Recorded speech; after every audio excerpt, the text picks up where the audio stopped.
Yo guys, welcome to my channel. This is Medyo Guapo, and for today's video guys, another storytelling na naman guys yung ikukwento ko sa inyo at isi-share ko sa inyo. Ito ay tungkol sa kaibigan kong lalaki na nagkagusto sa akin nung una akong mag-abroad.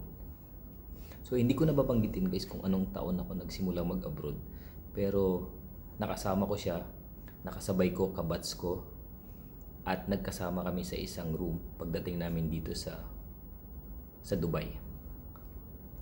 So way back guys, nung nagkakilala kami sa airport na, kasi nung paalis na kami ng Pilipinas, nasa 30 kami katao noon eh. Sabay-sabay kaming na-recruit papunta ng Dubai.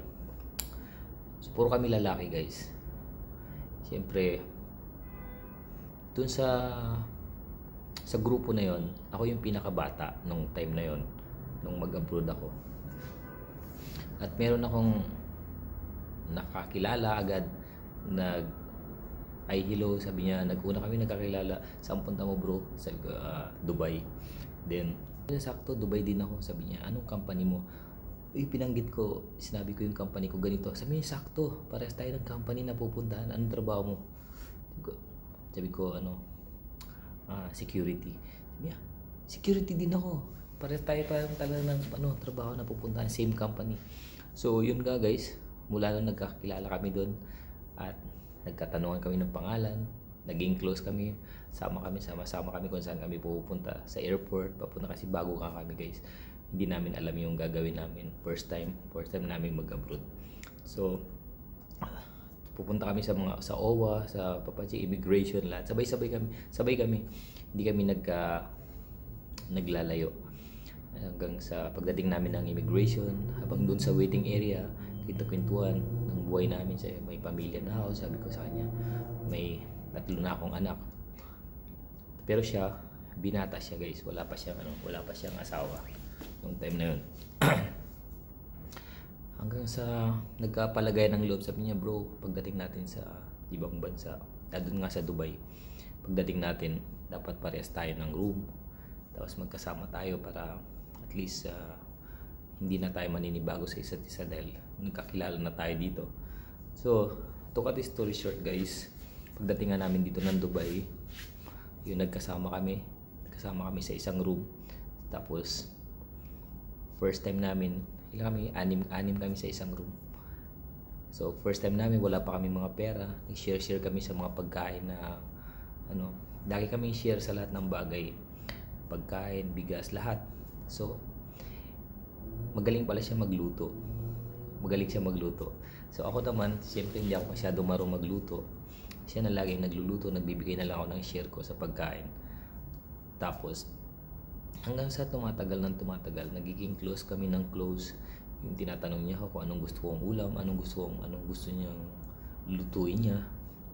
So sa akin naman, baliwala lang naman yun guys, kasi siyempre tropa lang kami nun. Habang tumatagal yung panahon, napapansin ko na mas lalo siya nagiging close. Wait lang. Hi guys, mabalik tayo sa kwento natin. Naputulan tayo ng kuryente kaya lumipat tayo ng pwesto. So yun nga, habang tumatagal guys, mas lalo siya nagiging close sa akin. Parang nagiging mas masyado na siyang malapit sa akin. So ako naman, kampante ako na siyempre best friend lang kami. Saka alam ko naman na lalaki siya. Hindi lang siya lalaki, guwapo, pogi, maputi, matangkad. Ako naman, moreno lang ako. So tuwing minsan nagkakainuman kami doon sa room namin, napapansin ko na mas lalo na siya nagiging dikit sa akin.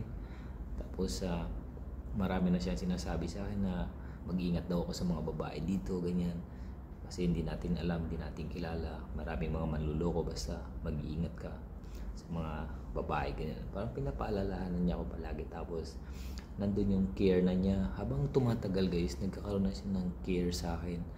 Yung nafe-feel ko na iba na yung dating sa akin ng mga ginagawa. Kasi yung higaan nga pala namin, hindi ko na ikwento, is a double deck. So ako yung nasa taas ng higaan double deck. Siya naman yung nasa ibaba. Ngayon, isang beses guys, ano na kami, mahigit na kami 1 taon na magkasama. 1 taon na siguro hindi na niya napigilan yung sarili niya na yung inaano niya, yung kinikimkim niya sa sarili niya na hindi niya masabi ng matagal na. At idagdag ko lang pala, kapag may mga kailangan ako, pagkain, lalo na pag pera, kailangan ng pamilya ko, hindi siya nagdadalawang salita sa akin na bigyan ako ng pera. Saka hindi na niya sinisingil yun. Sabi niya, bayaran ko na lang daw kapag may pera na ako. Basta sobrang bait niya. So one day, yung nalasing ako, tapos nalasing din siya, naririnig ko talaga na kahit na lasing na ako, na mayroon siyang sinasabi na ang manhid naman ng tao na yun. Sabi niya, hindi man lang niya maalata na may gusto ako sa kanya. Hindi ko alam kung sino yung pinaparinggan niya ng ganun. Basta nagsasalita siya na ang dami ko nang ginagawa para sa kanya, ang dami ko nang pinapakita sa kanya, hindi man lang niya napapansin na may gusto ako. Ang manhid. Ako naman guys, lasing na ako. So ang ginawa ko, natulog na ako. Ang bilis ko makatulog ng gabing yun kasi lasing ako. Pero nararamdaman ko ng mga bandang madaling araw na tingin ko parang mayroong umahaplo sa akin, tapos may humahawak sa ko. Pero hindi ko masyadong pinapansin. Baka iniisip ko lang na nanaginip ako kasi nga lasing ako. Yung guys, kaso siyempre, kahit lasing ka, tumatayo yung alaga natin kahit basta mayroong humahawak. Yun na guys, yung bigla na talaga ako nagising. Yung pala, nakasampa na pala siya doon. Nakatayo lang siya sa double deck na higaan ko. Nasa taas ako nakatayo siya, matangkad siya. Habang nakatayo siya, pinagmamasdan niya ako, tapos nilalaro-laro niya yung ko nung grabe talaga guys. Gusto kong itulak, gusto kong alisin yung kamay niya kasi nga hindi ko masyadong makontrol na yung sarili ko kasi lasing na ako guys. At saka pakiramdam ko nasasarapan na din ako nung hinahawakan niya. Tapos hanggang sa sabi niya, binubulong-bulong niya, sabi niya, matagal na ako nagpaparamdam sa'yo, hindi mo man lang napapansin. Ako naman guys, nakaganon na lang ako, nakahiga na lang ako kasi lasing na lasing pa rin ako, parang nagdideliryo pa rin ako. Hanggang sa tinuloy niya na yung gusto niyang gawin, na pinabayaan ko na lang. And then, yun ang nangyari guys, kinaumagahan, mas matindi yung nangyari kinaumagahan nung namasmasa na ako at saka naimasmasa na din siya. Kinumpronta ko na siya sa nangyari. Hindi niyo maintindihan guys kung ano yung sagot niya sa akin.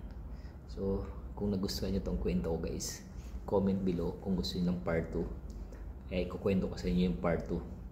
Salamat nga pala sa mga nakapanood ng una kong vlog, at humihingi ako ng sorry dun sa mga basher, sa mga nalito kung saang lugar ba yung Araneta at saka Ruas Boulevard. Medyo ako din nalito na ako dun kung hindi, basta Ruas Boulevard yun. Hindi ako nagkakamali ko nito Astrodome. Pinag-aralan ko kaya ako nalito na din ako. Kaya guys, maraming salamat sa mga nag-comment, nag-subscribe. So kung gusto niyo ng part 2, comment below and subscribe niyo na din ako guys. Thank you pala sa lahat. Salamat. Malapit na tayo ma-monetize. God bless.